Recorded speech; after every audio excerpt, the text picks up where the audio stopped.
Hello everyone. I'm going to show you how you can be able to add text to any surface in your videos in DaVinci Resolve. Let's get started. As we can see, I've already imported this clip for this example.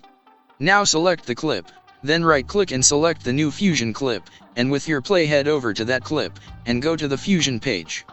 Now press Shift-Space on your keyboard to bring the Select Tool menu. Here search for Planar Tracker, then hit Add. Now draw a box around the portion of the clip that you want to track, and then go to the Inspector tab. For this example, I'll leave the tracker set to point, which works best, but in some cases, you have to switch it to Hybrid Point Area. You may need to experiment to find out which settings work best for your clip. Now move your playhead to the beginning of the clip, then press the Set button and then click the Track Forward button, and let it track. Now bring a Text Plus node, and connect it to the green arrow on the tracker node.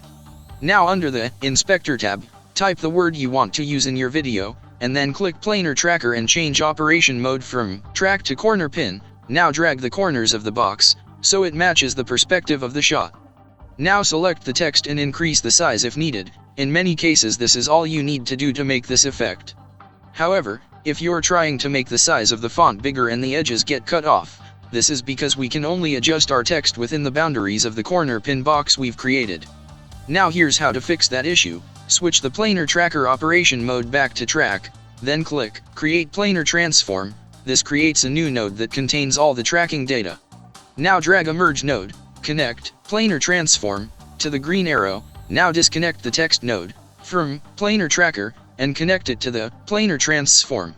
And now as we can see, the text has lost its perspective that we had before relative to the environment. So with the text node selected, press Shift-Space on your keyboard to bring the Select Tool menu, and here search for Corner Positioner, then hit Add.